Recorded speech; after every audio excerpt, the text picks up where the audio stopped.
चीन को, ड्रैगन को अपने कदम आखिरकार पीछे खींचने पड़े हैं भारत की एग्रेसिव रणनीति, कूटनीति और सैन्य नीति के कारण। इसी पर हम बात कर रहे हैं। मेरे साथ कई सारे खास मेहमान जुड़े हुए हैं। मेरे साथ कर्नल टीपी त्यागी हैं, मेरे साथ मेजर जनरल के सिन्हा है, मेरे साथ आरपी सिंह है बीजेपी से, कांग्रेस से अभय दुबे हैं, सुनील चोपड़ा जी पॉलिटिकल एनालिस्ट हैं और डॉक्टर सतीश प्रकाश प्रोफेसर हैं चौधरी चरण सिंह यूनिवर्सिटी के। लेकिन सबसे पहले अभिषेक चौहान चंडीगढ़ से। अभिषेक, क्या कहेंगे आप? क्या आज भारत की एक कूटनीतिक, रणनीतिक और सैन्य शक्ति की जीत हुई है? दीपक जी, ये एक भारत की कूटनीतिक जीत है, पर इसके लिए सरकार की हम बहुत सराहना करते हैं कि इस मामले को बातचीत के लेवल पे सुलझा लिया गया।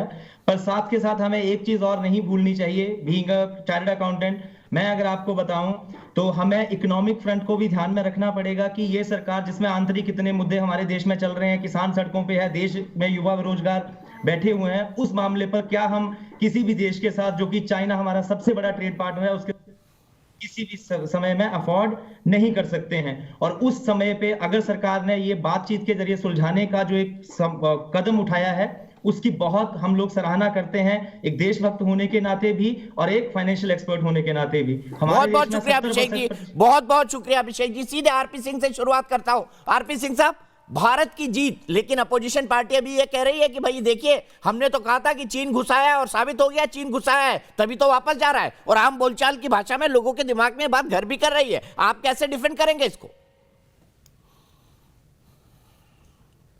देखिए दीपक जी, कृपा करके इनको याद दिलाओ, श्याम चरण जी का नाम अगर इनको याद आता हो, नेशनल सिक्योरिटी एडवाइजर बोर्ड के चेयरमैन थे वो, और फॉरेन सेक्रेटरी थे।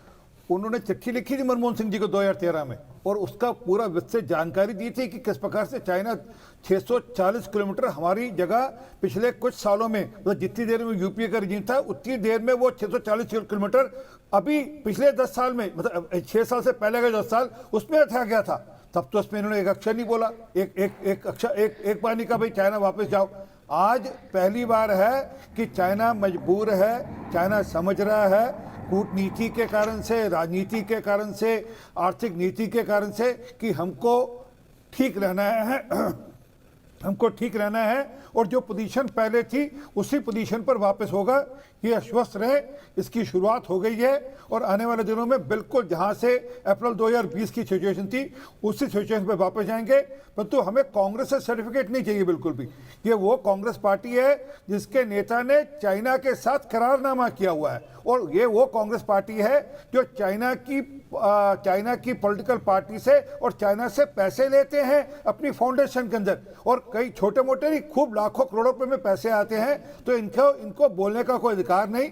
ये बिके हुए हैं उनके आगे। ये हर बार वो ऐसा कुछ पेश करेंगे जिससे चाइना को लाभ हो। ये चुपचाप जाकर चाइना के एम्बेसडर्स के साथ यहाँ भोजन करते हैं, और चुपचाप जाकर उनको जब बाहर जाते हैं, विदेश जाते हैं, मिलते हैं। ये सबको पता है, इनके राहुल गांधी का पोर्ट पट्टी सबको जानकारी में है। अभय दुबे जी, क्या कहेंगे? चाइना के साथ आपके संबंध है, इसको आप अभी तक डिनाई नहीं कर पाए, ना ही राजीव गांधी फाउंडेशन ने चाइना को पैसे वापस किए।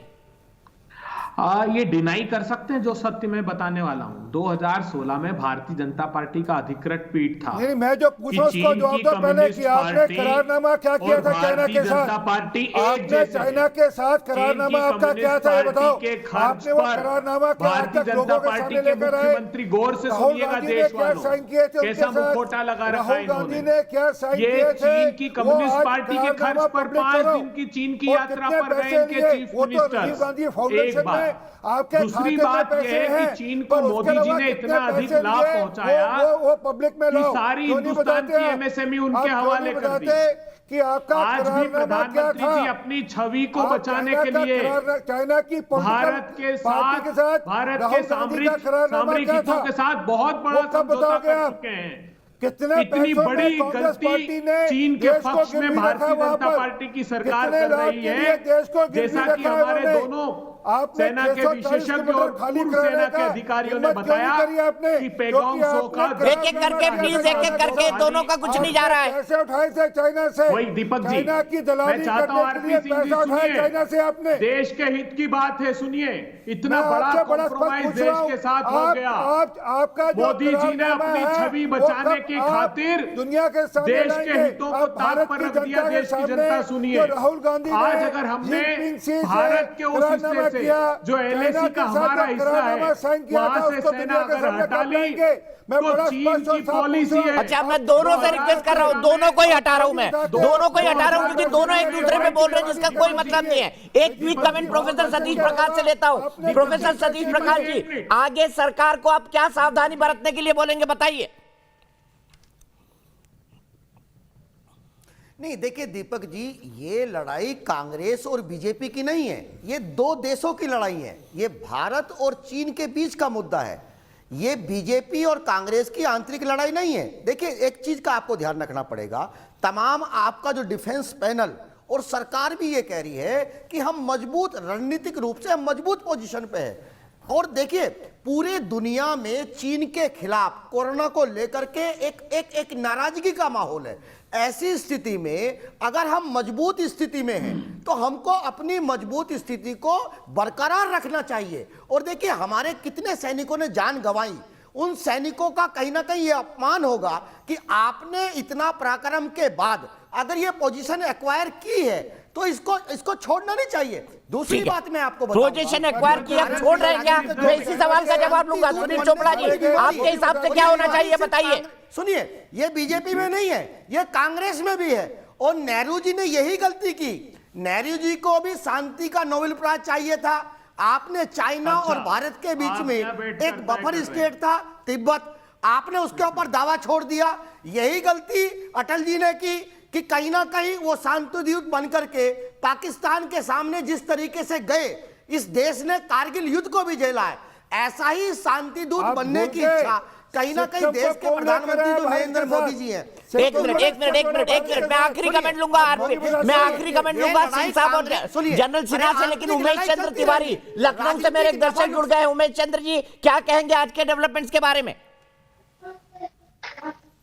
हेलो, बोलिए उमेश जी। जी आवाज, हेलो उमेश जी बोलिए, आपको सुनने के लिए बैठे हैं हम। जी बताएं, एक बार जरा सवाल दोहरा दीजिए। मैं सिर्फ ये जानना चाहता हूं, आज जो डेवलपमेंट हुए उसके बारे में क्या कहेंगे? क्या भारत की जीत है? जी बिल्कुल भारत की जीत है। और जहां तक मेरा मानना है, राजनाथ सिंह ने जो, मतलब हमारे रक्षा मंत्री ने जो भी किया है, और बहुत सराहनीय कार्य है और बहुत अच्छा है, और आगे ऐसे ही।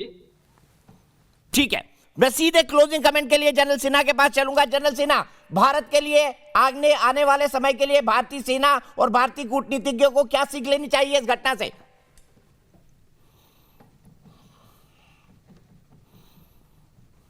देखिए, हमें फूक फूक करके पैर रखने हैं।